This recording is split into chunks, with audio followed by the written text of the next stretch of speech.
Oke baik, Assalamualaikum warahmatullahi wabarakatuh. Apa kabar semuanya para perintis, painer, Bapak Ibu? Mudah-mudahan Bapak Ibu dalam keadaan sehat walafiat ya. Oke, seperti biasa mungkin di video kali ini kita akan sedikit informasikan updating terbaru tentang mengenai Pi. Nah, jadi mungkin akhir-akhir ini buat teman-teman semua dapat diperhatikan dari channel ini kebanyakan upload video edukasi tentang mengenai Pi. Kenapa? Karena di sini banyak banget teman-teman kita yang udah kangen katanya, Bang, kemana aja selama ini kok nggak pernah updating informasi tentang mengenai Pi. Yuk Bang, kita sama-sama kembali lagi kayak dulu ya, kita kawal Pi hingga garis finish. Oke, nah jadi dengan permintaan yang sangat banyak buat teman-teman semua, baiklah mungkin di video kali ini dan seterusnya kita akan updating informasi Pi sampai garis finish.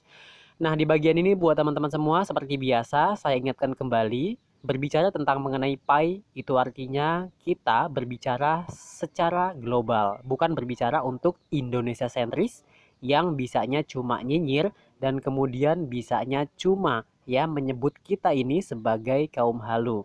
Oke, nah, jadi buat teman-teman semua untuk kata-kata yang tadi, oke, mungkin juga banyak juga yang ngomongin tentang masalah Pi. Tentunya juga mungkin banyak banget ya, mungkin golongan dari kita yang diam-diam ternyata nambang juga. Tetapi dia itu nggak terus terang. Nah, jadi buat teman-teman semua, alangkah teman-teman itu bijak dan kemudian teman-teman semua mengakui apa yang telah teman-teman lakukan. Kalau teman-teman itu menambang, katakan saja menambang. Kalau teman-teman itu nggak katakan menambang, bilang aja saya tidak nambang. Gitu aja repot. Nah, kemudian juga ada ungkapan-ungkapan dari teman-teman kita yang paling parah itu katanya orang-orang yang tidak menambang tetapi dia itu selalu roasting tentang mengenai Pi. Oke, mungkin itu ya kalau misalkan ada komenan seperti itu, ya mungkin saya sedikit ketawa. Kenapa? Karena sedikit lucu ya. Ya mungkin mereka itu anggap aja lah teman-teman ya, ngamen di cafe kita teman-teman ya. Mungkin sampai situ teman-teman paham. Dan kemudian teman-teman pahamnya kemana tuh? Nah, kalau misalkan di sini pun banyak juga yang ngomong katanya saya itu ngamen. Jujur aja teman-teman ya, di sini saya ngamen teman-teman. Di sini saya ngamen, di sini saya edukasi dan kemudian di sini saya cari referral, di sini pun saya mencari kekayaan, keuntungan, tentunya ujung-ujungnya duit teman-teman ya.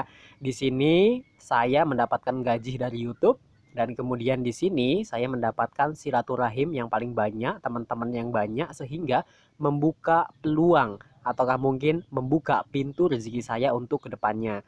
Nah, jadi buat teman-teman semua lanjut aja ke videonya. Nggak usah banyak basa-basi, nggak usah banyak cincong lagi. Kenapa?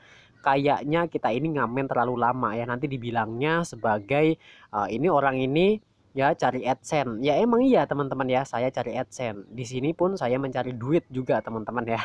Dan kemudian kalau teman-teman bilang ini itu tentunya iya, semuanya saya iyakan. Kembali lagi tentang pembahasan kita teman-teman ya. Nah, kembali ke laptop. Berbicara tentang mengenai Pi itu artinya kita berbicara untuk global sentris bukan Indonesia sentris.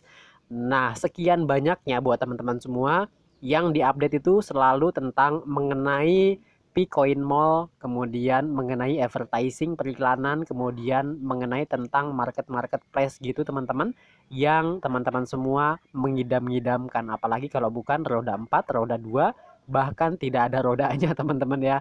Nah, di sini pun saya nggak munafik juga, di sini pun saya sama aja teman-teman ya, lagi ngidam.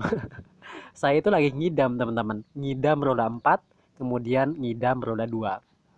Oke deh, di bagian ini buat teman-teman semua seperti biasa, transaksi saat ini membludak dan kemudian terjadi ya hari demi hari, bulan demi bulan, tentunya detik demi detik. Ini 2020 menjadi catatan sejarah bagi kita tentunya para pioneer. Karena untuk transaksi ini mulai terjadi ya di sebagian belahan negara, tentunya di Amerika, di Cina, di Indonesia dan kemudian di mana aja boleh. Pokoknya nggak bisa disebutin di mananya. Intinya di setiap negara itu ada pioneernya. Dan kemudian buat teman-teman semua ingat ya, Pi hari ini belum memiliki harga. Pi tidak memiliki underlying aset. Pi belum dilistingkan di exchange manapun. Pi itu tidak ada di manapun. Itu artinya buat teman-teman semua, orang-orang yang sudah melakukan transaksi, mereka itu sudah berkomitmen dan kemudian mereka itu ya sudah yakin harganya sekian sekian sekiannya, karena untuk setiap negara itu berbeda-beda teman-teman ya. Jadi disitulah teman-teman ya, balik lagi ke ekosistem, balik lagi ke komunitas, balik lagi kemana coba, balik lagi yaitu ke Pi tata kelola, ataukah mungkin token tata kelola. Kenapa sih abang suka banget ngomongin Pi tata kelola, ataukah mungkin ya mungkin kayak token tata kelola? Gini loh teman-teman ya, apapun koinnya, apapun itu untuk kriptonya, apapun itu untuk si ya tokennya, tetap saja teman-teman berbicara tentang mengenai Bitcoin, maka disebutnya apa sih tokenomic dari Bitcoin. Nah gitu kan ya. Dan kemudian kalau misalkan kita berbicara untuk Ethereum ETH, yang disebut itu apa? Apa sih tokenomic dari ETH ataukah mungkin Ethereum? Nah di sini teman-teman paham maksudnya apa itu yang dimaksud dengan token tata kelola. Padahal untuk Ethereum dia itu memiliki jaringan, ataukah mungkin memiliki blockchain, ataukah mungkin dia itu punya kriptografi yang diamankan. Ribet banget, nggak usah ngomongin kriptografi, ribet banget nggak usah ngomongin blockchain, ribet banget nggak usah ngomongin itu. Tetap aja teman-teman ya, untuk membedakan antara token dengan koin, poin terserah deh mau ngomong apa. Intinya token dengan koin itu cuman satu teman-teman. Kalau token dia nggak memiliki yaitu blockchain. Kemudian kalau koin dia itu memiliki blockchain. Tetapi untuk Ethereum pasti disebutnya apa sih tokenomic dari si Ethereum itu, padahal dia kan memiliki yang namanya blockchain, tetapi tetap aja dibilang, yang ditanya itu apa sih tokenomic dari Ethereum. Nah mungkin di sini teman-teman paham ya. Nah di bagian ini pun buat teman-teman semua, yang namanya Pi dia itu sudah jauh-jauh diomong, ataukah mungkin sudah diungkap-ungkap, bahkan pun sudah ditulis sebagai catatan sejarah pada tahun 2018. Yang disebut itu Pi. Ini merupakan salah satu token tata kelola. Itu artinya apa? Ya, tentunya token tata kelola dan kemudian ujung-ujungnya pun tokenomiknya. Nah, jadi tokenomik itu bahasa gampangnya itu teman-teman, itu apa fungsinya? Ya, contohnya gini aja deh. Ya, Bitcoin fungsinya buat apa sih? Itu teman-teman ya. Nah, tujuan dari Bitcoin itu apa tadi? Yaitu untuk pengganti sebagai mata uang fiat, ataukah mungkin mata uang digital, tapi proyek itu gagal. Jadi Bitcoin itu merupakan proyek yang gagal. Tetapi yang tadinya ingin dijadikan sebagai mata uang digital, sekarang ini malah dijadikan sebagai aset komoditi. Itu artinya apa? Yang namanya aset itu bisa diperjualbelikan. Bukan aset hanya di dunia nyata, ataukah mungkin bukan aset hanya di sekedar dunia kita saat ini, melainkan yang namanya aset itu ada di dunia digital juga. Mungkin sampai sini teman-teman paham ya. Dan kemudian untuk mengenai Ethereum juga, yang namanya Ethereum buat teman-teman semua ya, yang namanya Ethereum itu dia memiliki underlying aset nggak punya teman-teman ya. Dan kemudian apakah Ethereum itu dia itu memiliki blockchain? Ya tentunya teman-teman ya, banyak banget token-token yang di luaran sana dia itu nginduk, ataukah mungkin nempong lah bahasa gampangnya. Nempongnya itu di jaringan Ethereum. Kemudian untuk Ethereum itu apakah disebut sebagai salah satu A, B, C dan sekian-sekian lah, pokoknya banyak banget, ribet banget kalau ngomongin itu. Pada intinya tetap saja teman-teman ya, yang namanya Ethereum ya, yang disebut itu apa? Token tata kelolanya. Itu artinya apa? Ya, token tata kelola, token tata kelola, token tata kelolanya, ataukah mungkin fungsi alias tokenomiknya apa? Ya, Ethereum itu disebutnya fungsinya apa?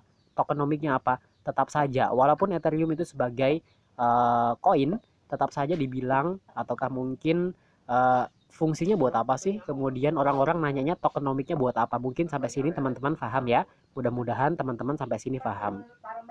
Kemudian, apa Bang sangkut pautnya dengan salah satu proyek dari Nicholas Kokalis, Cheng Diovan, serta Vincent yang satu ini? Nah, jadi gini loh teman-teman ya.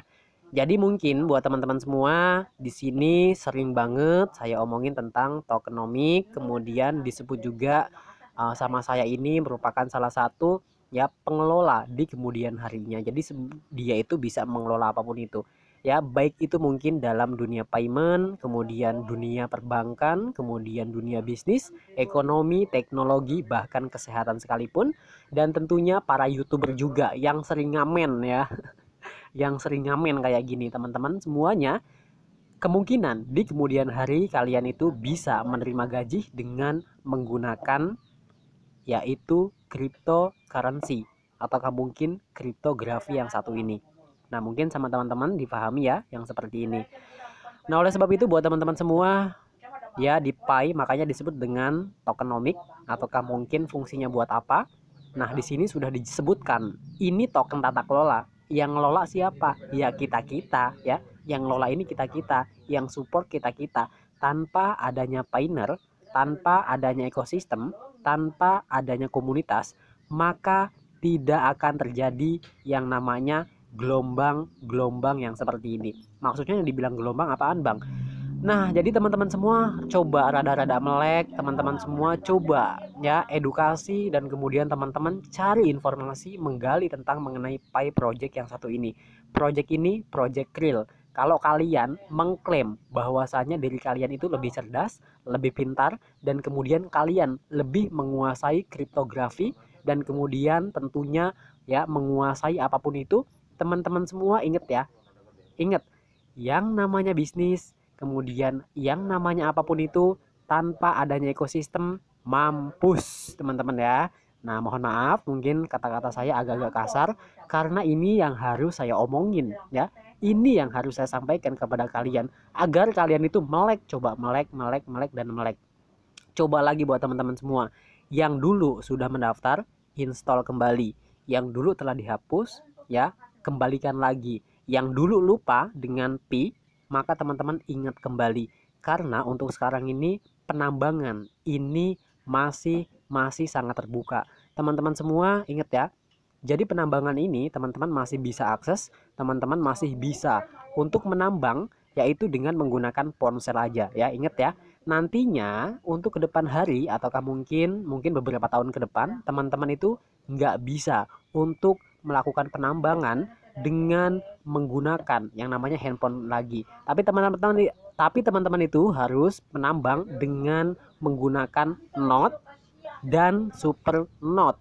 Apa maksudnya Bang? Itu node teman-teman ya, node dan super node. Apa itu node Bang?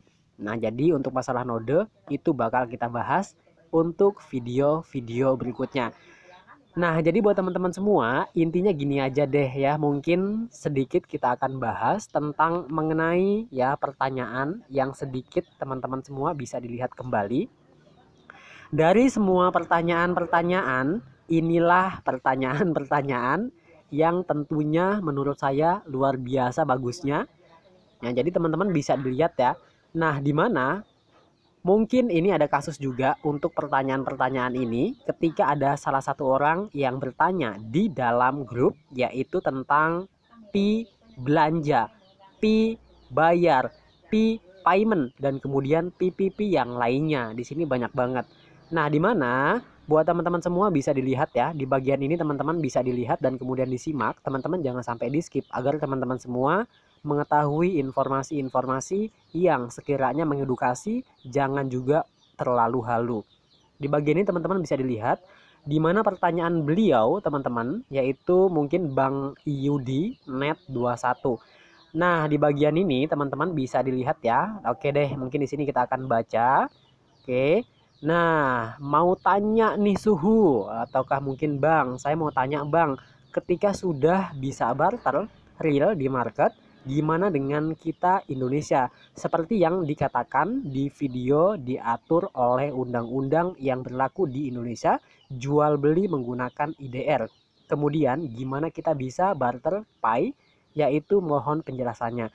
Nah, di bagian ini mungkin pertanyaan ini mungkin sedikit juga ini saya pilih, dan kemudian nggak banyak loh orang-orang yang tanya kayak gini, teman-teman. Oleh sebab itu mungkin kita akan bahas. Nah, sebelum kita bahas tentang mengenai ini, ada salah satu kejadian, yaitu mungkin di grup-grup, tentunya teman-teman semua ada orang-orang yang bertanya seperti ini, dia malah diblokir, ya, malah diblokir dan tentunya nggak dijawab, malah dikeluarkan dari grup. Nah, baiklah, mungkin di sini teman-teman kita akan sedikit bahas. Nah, di bagian ini pertanyaan beliau, ketika sudah bisa barter real di market, gimana dengan kita di Indonesia? Seperti yang dikatakan di video. Nah, dimana untuk di video ini diatur oleh undang-undang. Nah, jadi buat teman-teman semua, semuanya itu betul yang ditanyakan oleh beliau. Jadi, apapun transaksinya dan kemudian teman-teman mau bayar apapun itu, tetap aja teman-teman itu harus menggunakan yang namanya IDR. Teman-teman kalau misalkan beli, belanja, ataukah mungkin pengen ini, pengen itu, membayar dengan menggunakan selain IDR rupiah, maka teman-teman semua itu sudah melanggar peraturan perundang-undangan yang ada di Indonesia. Itu artinya teman-teman melanggar hukum. Itu nggak boleh teman-teman ya. Apapun pembelian teman-teman semua, tetap saja mata uang yang sah diatur oleh undang-undang, yaitu rupiah. Ketika teman-teman melakukan transaksi dengan menggunakan selain rupiah, itu artinya teman-teman sudah melanggar hukum dan tentunya sudah melanggar yaitu undang-undang terkait. Nah, kemudian berikutnya mungkin pertanyaan beliau, nah di mana yang berlaku di Indonesia katanya. Tunggu dulu sebentar. Oke, di bagian ini yang berlaku di Indonesia jual beli menggunakan IDR. Gimana kita bisa barter dengan Pai? Mohon penjelasannya. Teman-teman di sini perlu digarisbawahi ya. Jadi kalau untuk menggunakan barter itu artinya teman-teman semua bisa ya. Jadi barter itu artinya menukar ya. Jadi menukar. Teman-teman menukar A dengan B, menukar B dengan A. Yang penting ya dengan akad, dan kemudian tentunya di sini itu saling setuju, ataukah mungkin akad lah bisa dibilang seperti itu ya. Jadi nggak apa-apa kalau teman-teman melakukan barter, itu nggak apa-apa. Tetapi kalau teman-teman semua itu melakukan pembelian bayarnya pakai Pai, itu nggak boleh. Kenapa? Karena teman-teman sudah melanggar hukum dan tentunya sudah melanggar undang-undang yang dijelaskan ya dengan jelas. Ya, alat pembayaran yang sah diatur oleh undang-undang yaitu rupiah. Ketika teman-teman membayar salah satu barang menggunakan selain rupiah, itu artinya teman-teman sudah melanggar hukum dan tentunya teman-teman ya tentunya awas ya, kena sanksi teman-teman, nggak boleh. Dan kemudian di bagian ini pun bagaimana Bang caranya kalau misalkan sudah berlaku di sebagian negara tetapi di Indonesia untuk regulasinya itu berbeda. Nah, jadi teman-teman semua, intinya gini, ketika memang ada penampung ataukah mungkin exchange lah, taruhnya gitu aja teman-teman ya. Kalau misalkan ada exchange yang nampung, ya nggak apa-apa, gampang banget. Teman-teman itu tinggal Pai dijual kepada exchange dan kemudian exchange itu bakal ngasih duit ke kita. Nah, uang itulah yang dijadikan sebagai alat pembayaran. Boleh nggak? Tentunya boleh. Contohnya, teman-teman kalau misalkan kemarin nggak tahu tentang mengenai project Nanovest ataukah mungkin project dari Nanobit. Nah, jadi Bank Sinarmas kemarin itu dia telah menerbitkan ya ataukah mungkin udah Newport yaitu Nanovest. Di mana Nanovest itu dia bikin token yang namanya Nanobit token. Di mana untuk si Nanovest ini ya dia itu disupport oleh Bank Sinarmas. Tentunya teman-teman itu bisa melakukan pembelian ya pulsa, pembelian token listrik, dan kemudian pembelian yang lainnya. Bahkan tujuan dari Nanovest NBT-nya itu dapat menyambungkan antara perbankan dan kemudian kartu kredit ataukah mungkin penyaluran dana uang. Nah, di bagian ini teman-teman harus paham ya.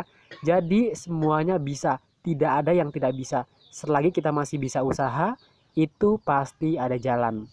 Nah, jadi teman-teman gitu ya, yang paling penting jangan juga teman-teman semua terlalu pandang sebelah mata tentang proyek-proyek apapun itu. Yang paling sulit itu apa? Mencari kepercayaan. Bikin token itu gampang ya. Atur jumlah token itu gampang.